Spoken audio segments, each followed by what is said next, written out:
versículo 6 mejor. Del 6 vamos a leer adelante. Y voy a hacer lectura como enseña la Biblia. Colosenses capítulo 3 versículo 17 nos enseña a hacer todas las cosas en el nombre del Señor Jesús, dando gracias a Dios Padre por medio de Él. De manera que vamos a leer en el nombre del Señor Jesús.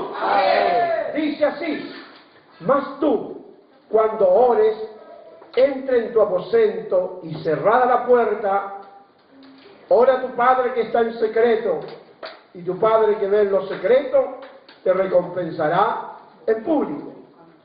Y orando, no uséis vanas repeticiones, como los gentiles que piensan que por sus palabrerías serán oídos. No os hagáis pues semejante a ellos, porque vuestro Padre sabe de qué cosa tenéis necesidad antes que vosotros le pidáis. Vosotros pues oraréis así: Padre nuestro que estás en los cielos, santificado sea tu nombre. Venga tu reino, hágase tu voluntad, como en el cielo, así también en la tierra. El pan nuestro de cada día, dánoslos hoy, y perdónanos nuestras deudas, como también nosotros perdonamos a nuestros deudores. Y no nos metas en tentación, mas líbranos del mal, porque tuyo es el reino, el poder y la gloria, por todos los siglos. Amén. Dios añada bendición a su vida. Amén. En esta tarde Dios nos ha traído una palabra para que podamos ser bendecidos. Amén. La palabra nos bendice. Amén. Cuando recibimos la palabra, la entendemos y la guardamos y la practicamos, vamos a ser bendecidos. Jesús dijo: mis palabras son espíritu y son vida. La palabra de Dios es eso, espíritu y vida. ¿Qué es lo que es la palabra? Espíritu y vida. Si usted se llena de la palabra, se va a llenar del Espíritu de Dios. Y si se llena del Espíritu de Dios, en usted va a haber vida. Necesitamos vida en nuestras almas. Necesitamos tener vida en nosotros para que podamos resistir las acechanzas malignas. El Señor tomó esta oración modelo y empezó a instruir de qué manera debiéramos orar. Hermanos, de pronto cuando hay almas nuevas, gente que recién está conociendo al Señor, para ellos es complicado orar 1 hora, hasta media hora. Inclusive 20 minutos se le hace largo. Por eso es que muchas veces tratamos que el culto sea más de júbilo, la coordinación, y Dios se mueve en medio del júbilo también, pero tenemos que sembrar. Amén. Amén. Cada pastor, cada evangelista, cada obrero del altar, cada hermana, cada hermano, tiene que hacer una vida de oración, y esa vida tiene que ser secreta. Secreta. Cuando usted entra en una oración secreta, continua, diariamente, usted está abriendo una cuenta de ahorro en los cielos. Amén. Porque usted está ahorrando allí cada vez que ora, cada vez que va a la presencia del Señor, esa oración está llegando allá arriba. Y el Señor dijo que el Padre que ve, oye en secreto, te va a recompensar en público. Dios lo va a hacer así. Que Dios levante mujeres y hombres de oración. Hombres y mujeres que no vengan a orar en un culto público, sino que tengan una vida de oración. Que puedan rendirse al Señor 1 hora, 2 horas, amanecerse en la presencia de Dios.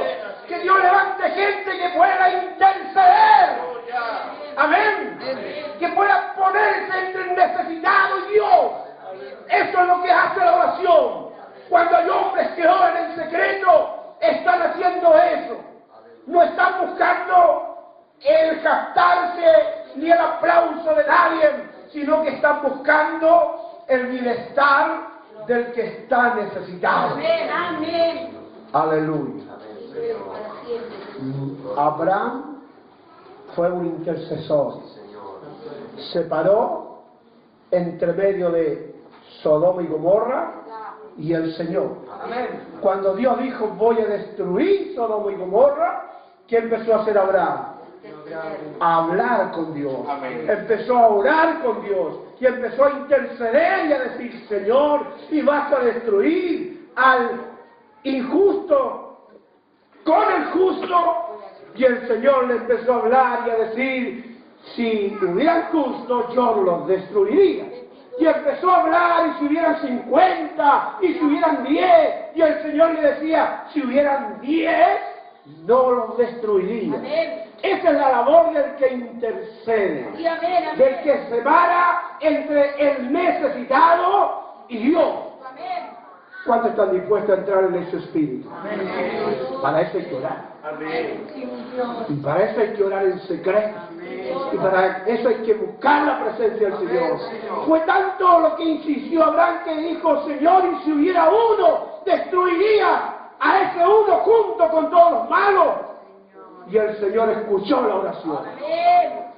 Intercedió a Abraham.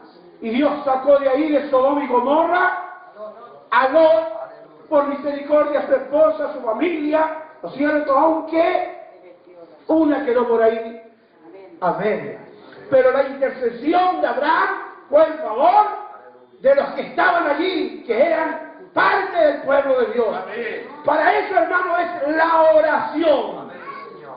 Y al leer esta oración, el Señor dice, mas tú cuando ores, entra en tu aposento y cerrada la puerta, ora a tu Padre que está en secreto, y tu Padre que ve en los secretos te recompensará en público.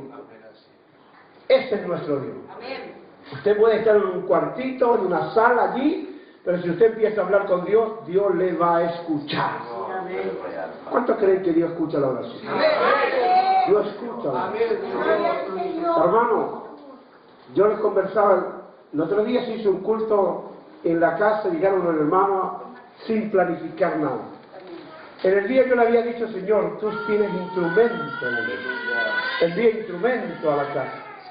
Y en la noche llega un grupo de hermanos a interceder y a orar a la casa, hermano. Y cuando Dios envía, no hay aquí nadie que se oponga. Porque cuando Dios envía, hermanos, Él abre las puertas. Y Dios obró en ese día y Dios rompió cadenas. Y Dios rompió ligaduras. Y Dios seguirá trayendo bendiciones a su pueblo.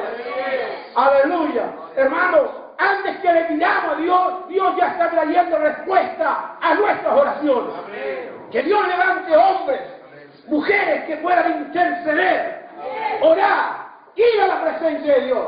Pero quiero ir más allá todavía. En la oración modelo, el versículo 7, habla el Señor Jesús y dice que no usemos rosarios. Amén. Un rosario es una repetición de palabras.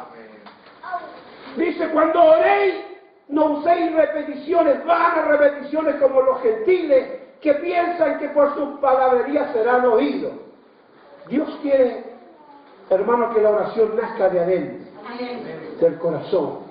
Pero en la oración modelo habla y dice, versículo 8 y 9, el 9 dice, vosotros pues, cuando oréis, oraréis así, Padre nuestro que está en los cielos.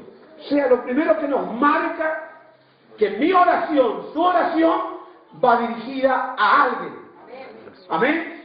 No va al hombre, no va a la mujer, no va a un santo, sino que va directa a Dios. Y mire la propiedad con la cual Él nos enseña a orar. Oraré así, Padre. ¿Cuánto? ¿Hace usted de Dios su papá? ¿Ha hecho usted de Dios su papá? Amén. Aleluya, tenga propiedad. Mire un niño con cuánta propiedad va a su papá, con cuánta seguridad. Un niño normal y común de esta tierra va a su papá creyendo que su papá lo puede dar todo. Aunque su papá no tenga ni un centavo en el bolsillo,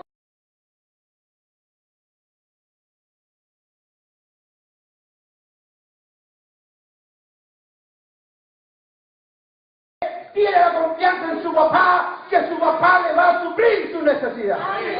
Porque es su papá. Mire la oración, oraré así: Padre, ¿ha hecho usted de Dios su papá? ¿O es su enemigo? ¿O tiene a Dios como un pariente? ¿O tiene a Dios como alguien lejano? En esta tarde ríndase a Él. Él es su papá. Aleluya. Él es el que lo engendró. Él está cerca de usted. Aleluya. Haga de Dios su papá. A ver, ¿cuánto le dicen a Dios? Jesús, tú eres mi papito. Eres mi papito, Señor. Aleluya. No sabía que tengo un papá. Y este papá, hermano, lo tiene todo. Lo tiene todo. Cuando la ley dice Padre nuestro, te dirigirás a tu Dios, al único Dios que existe. ¿Y qué más dice? ¿Qué pasó? Bueno, voy. Ahí está. ¿Volvió? Padre nuestro que estás en los cielos, santificado sea tu nombre. Primero, prioridad. La oración dirigida a Dios, a nuestro papá. Segunda prioridad, las cosas de Dios, que su nombre sea santificado, que su nombre siga adelante, que su nombre cada día sea apartado para un pueblo que le alaba. Hermano, un interés primero por lo de Dios. Y esto está de acuerdo a la palabra. Buscar primeramente el reino de Dios y su justicia, y todo lo demás vendrá por añadidura. Aquí lo primero que hay que aprender a poner a Dios en prioridad. Él es el Señor. Él es mi papá.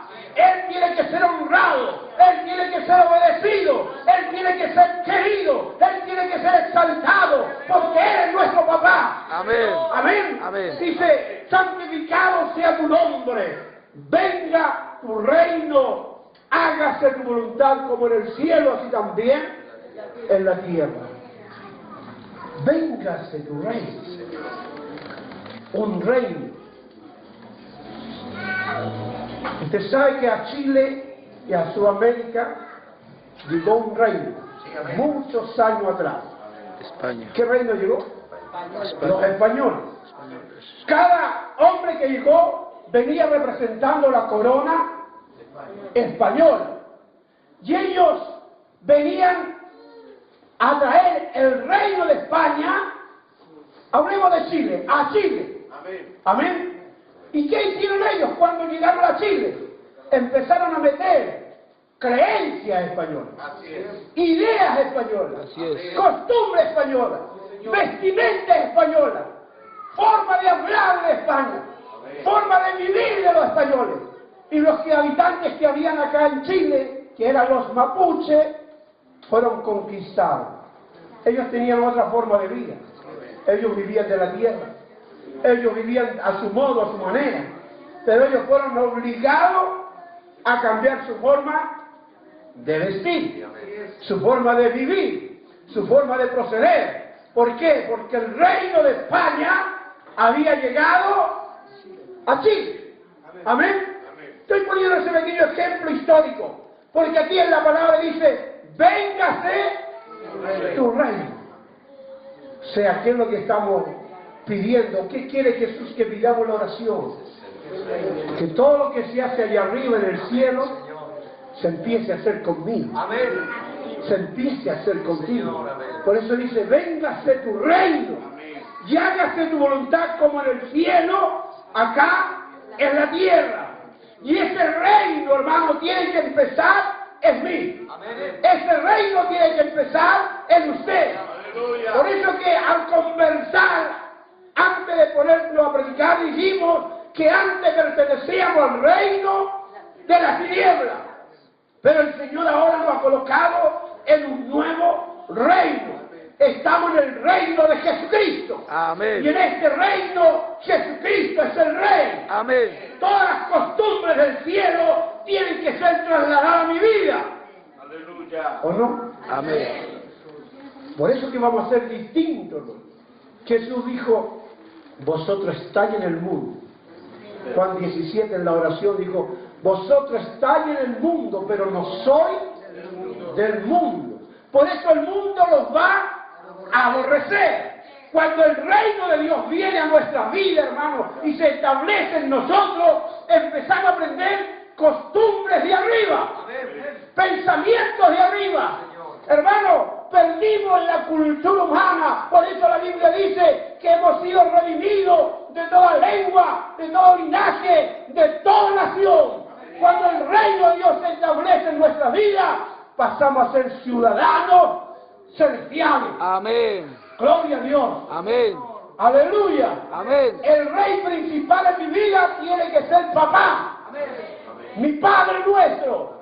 Su Padre, Jesucristo, tiene que ser el que reine y gobierne en usted. Amén. A Él yo tengo que agradarle.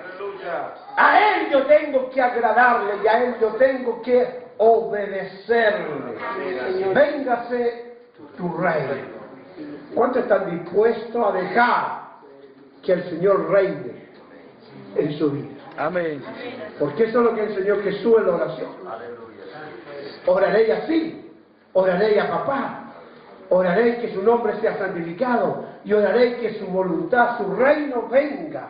Hágase tu voluntad como en el cielo, Aleluya. así también acá en la tierra. Amén. ¿Quiere vivir como se vive allá arriba? ¿Quiere vivir como se vive allá arriba? De Dios. Aleluya. ¿Y cómo lo vamos a saber? Un rey tiene decretos. Un rey no tiene preceptos. Un rey tiene códigos. Y nosotros tenemos una santa Biblia, que es la palabra del Señor. Amén. Eso es lo que a nosotros, hermanos, nos va a dar la fuerza. Y eso es lo que a nosotros nos va a regir. No va a ser la idea del predicador, no va a ser la idea del pastor, sino que va a ser lo que Dios está mandando que hagamos. Amén. Amén. Amén. Dios ha declarado con su palabra. Ponga Mateo 7:21 para que usted vea. El Señor dijo, no todo el que me dice Señor, Señor, entrará en el reino de los cielos, sino el que hace la voluntad de nuestro papá que está en los cielos. Aleluya. No el que dice Señor, Señor. Hoy en día hay mucha gente que habla de Dios y habla del Señor y habla de su papá, pero no todo el que dice Señor, Señor, dice entrará en el reino de los cielos, sino el que hace la voluntad de mi Padre que está en los cielos. Oramos, hágase tú como en el cielo se haga aquí en mi vida. Amén. Que la voluntad que se hace allá arriba, yo tenga el mismo espíritu de querer hacer lo que Dios está demandando. Mira, hermano, qué sorprendente versículo 22. Podrán haber cristianos que profeticen, que sanen y que hagan milagros, sin embargo el Señor no está ni ahí con ellos. Miren lo que dice. Muchos me dirán en aquel día, Señor, Señor, ¿no profetizamos en tu nombre? Y en tu nombre echamos fuera demonios.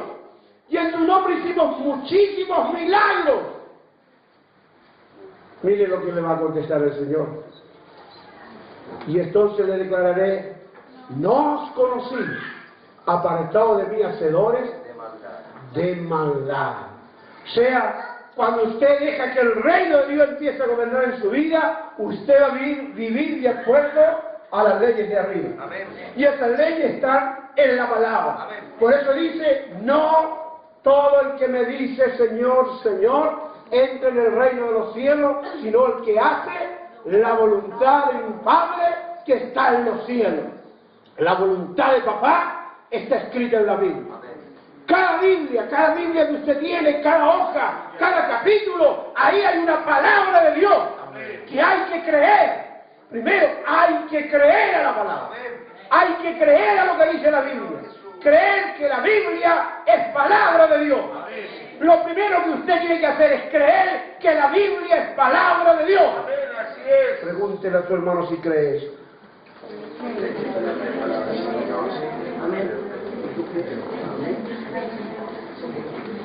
¿Cree que la Biblia es palabra de Dios?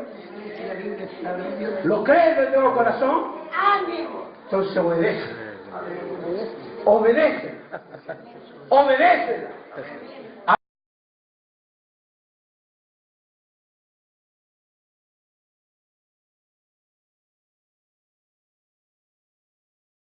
Especial. Vaya a ser un ciudadano de arriba. Vas a empezar a ser diferente a los ciudadanos de esta tierra, porque ellos visten y actúan y hablan y tienen su mentalidad igual que todos los que están bajo el reino de las tinieblas. Pero el que está en el reino de Dios habla distinto, piensa distinto, procede distinto. ¿Se acuerda de Pedro? Cuando estaba metido en medio de los romanos, cuando a Jesús lo tenían ahí prisionero, lo escucharon hablar y dijeron: Habla como ellos. tú soy Galileo. Así es. Pero si hablas igual, aleluya. Hermano, cuando el reino de Dios empieza a tomar fuerza en nosotros, no es necesario con un cartel andar diciendo soy pastor, evangelista, soy hermano. Su forma de hablar, su forma de actuar va a hablar más fuerte que su palabra. Su testimonio, hermano, la presencia de Dios en usted va a estar tocando los corazones y va a decir algo especial hay en ti. Amén. Sí, porque tenemos que ser especiales. Porque el reino de Dios nos va a hacer especial. Hermano, una de estas cosas especiales de arriba es que hay una locura espiritual. Señor, amén. Entramos en una locura espiritual. Lo natural para la gente, para nosotros no nos sorprende, sino que empezamos a vivir una vida sobrenatural. Empezamos a creerle al Señor, empezamos a vivir por fe, empezamos a andar por fe, empezamos a creer que Dios puede sustentarnos, aun cuando estemos deshechos, aun cuando todos los diagnósticos humanos digan no hay escapatoria para ti, aun del polvo Dios puede levantarnos. Yeah. ¡Aleluya! ¡Gloria a Dios! ¡Ese aplauso al Señor! ¡Sí, Jesús! ¡Ese aplauso para el Señor! ¡Aleluya! Porque aunque tu economía esté por el suelo y aunque no tengas de dónde sacar para nada, Dios puede proveer para tus necesidades. Dios puede abrir puertas y traer bendición a tu vida. Aunque estés amarrado y atado a alguna adicción, en un momento, en un instante, el Espíritu de Dios puede tocar tu vida y hacerte libre de cualquier ligadura, Amén. de cualquier atadura. Amén. Porque ese es el Rey de Reyes a quien servimos. Ese es el Dios eterno a quien servimos y amamos. Aleluya. Hermano, este reino vino del cielo. Lo trajo Jesús. Dios fue manifestado en carne. Como lo dice 1 Timoteo 3:16. Y cuando Dios se manifestó en carne, trajo este reino. Y muchos se sorprendieron cuando Él dijo, el reino de los cielos entre vosotros está. Cuando Jesús empieza a tomar dominio de nosotros, el reino de Dios empieza a gobernarnos en nuestras vidas. Aleluya. Pero es más a lo que quiero llegar. Dice, volvamos a la oración, Mateo 6:9. Padre nuestro que estás en el cielo, santificado sea tu nombre. Venga a tu reino y hágase tu voluntad como en el cielo, así también en la tierra. El pan nuestro de cada día, dánoslo hoy. Ahí está su necesidad. Pídaselo al Señor. A través de la oración, dígale lo que necesita. Todas sus necesidades Dios va a proveer. Luego dice, y perdónanos nuestras deudas. La expresión deuda era una palabra judía que significaba culpa. Perdona nuestras culpas, perdona nuestros pecados, perdona nuestras faltas. Por eso el Señor dijo, perdona nuestras deudas, como también nosotros perdonamos a nuestros deudores. Ha sido un poco larga la introducción, pero este es el tema central. Que en la oración Dios nos enseña muchas cosas, pero quiero pararme aquí, en el perdón. En el perdón. Dios a través de la oración quiere enseñarnos que tenemos que aprender a perdonar. Porque Él lo da por hecho. En la oración Jesús da por hecho que somos así por naturaleza capaces de perdonar. Por eso Él dice, y perdónanos nuestras deudas como también nosotros perdonamos a nuestros deudores. ¿Ven? El Señor se paró en su lugar. Él se paró en mi lugar. Él se paró en el lugar del humano y dijo, perdona nuestra deuda como nosotros perdonamos a nuestros deudores. Aleluya. Hermano, el perdón es tan importante en cada uno de nosotros cuando entramos en el reino de Dios, porque el perdón solamente empieza a manifestarse cuando entramos en el reino de Dios, o el reino de Dios empieza a gobernar nuestra vida. Antes va a ser imposible perdonar. El mundo tiene su forma de proceder y tiene su argumento, y el mundo dice, el que me la hace, me las paga. Y a este lo mastico pero no lo trago. Son dichos que tiene el mundo para decir yo no puedo perdonar. Pero la oración está siendo enseñada a un grupo de gente que ha entrado al reino. Amén. Amén. A un grupo de gente que ha entrado a un nuevo sistema especial y espiritual. El perdón es tan importante porque cuando perdonamos somos libres de amargura. Amén. Dígale a su hermano que está al lado, cuando tú perdonas eres libre de amargura.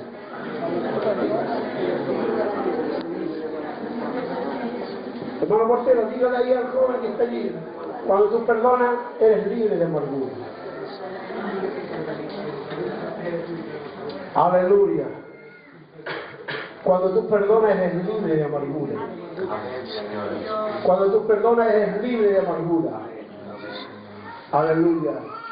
Y perdona nuestras deudas como también nosotros perdonamos a nuestros deudores. Gloria a Jesús. ¿Cuántos son capaces de perdonar? Me cuesta mucho. ¿Le cuesta perdonar? ¿Es capaz de perdonar? Aleluya. Eso significa que entramos en un reino. En el reino de Dios es así. Puede haber alguien provocando una amargura, una tristeza, un dolor, un quebranto, un desprecio o un daño mayor. Puede ser. Pero en el reino de Dios aprendemos a perdonar. Porque cuando no perdonamos, empezamos a que las ligaduras del maligno empiecen a meterse en nuestra vida. Ponga Mateo 18, versículo 21. Mateo 18, 21. Entonces se le acercó Pedro y le dijo, Señor, ¿cuántas veces perdonaré a mi hermano que peque contra mí? ¿Hasta 7? Jesús le dijo, no te digo hasta 7, sino aún hasta 70 veces 7. Gloria a Jesús. Esa es las leyes espirituales para un reino espiritual. Esas son las leyes que vienen de arriba para los hombres y las mujeres que están dejando que Jesús sea el rey en su vida. Para aquellos que están bajo el reino de Dios. Amén. No hay nada que no se pueda perdonar. Es mi deber perdonar. Cuando yo perdono, estoy rompiendo las ligaduras del diablo. El diablo, hermano, cuando endurece nuestro corazón para no perdonar, a la vez el diablo lo está ligando, no está atando, no está amarrando con ligadura. Y de esto el Señor quiere librarnos. Aleluya. De esto el Señor quiere hacernos libres. De esto el Señor quiere liberarnos. Hermanos, leamos un poquito más adelante, Sandrita. 24, comenzando a hacer. Y comenzando a hacer cuenta, le fue presentado uno que le debía 10,000 talentos. Ponga atención a la palabra. A este, como no pudo pagar, ordenó su señor venderle y a su mujer e hijo y todo lo que tenía para que le pagase la deuda. Entonces aquel siervo, postrado, le suplicaba diciendo, Señor, ten paciencia conmigo, yo te lo pagaré todo. El Señor de aquel siervo, movido a misericordia, le soltó y le perdonó la deuda. La primera parte de esta parábola es que había una persona endeudada y no tenía cómo pagar.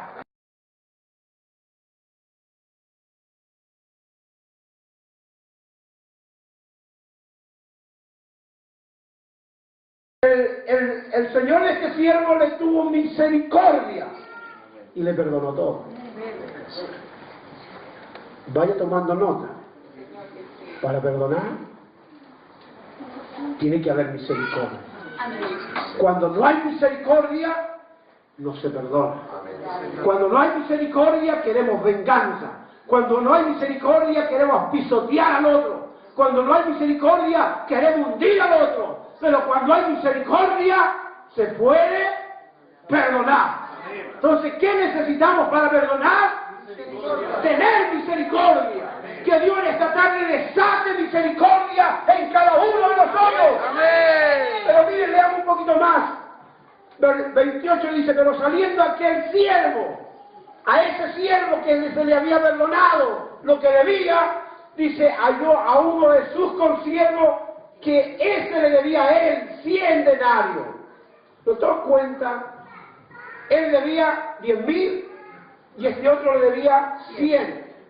A él le perdonaron la deuda mayor, sin embargo él tomó a este siervo y le dijo,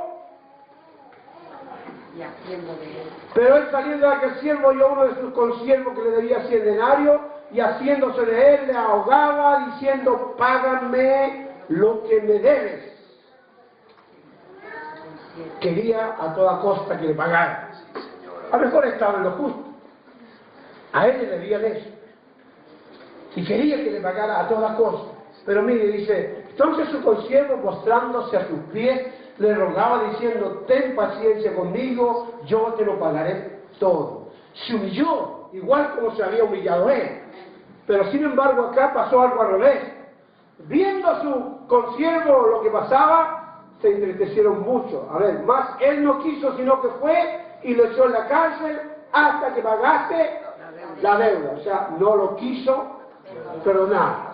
Le dijo, o me paga o te vas a la cárcel. Lo echó a la cárcel. Lo echó a la cárcel. ¿Por qué? Porque no quiso perdonar.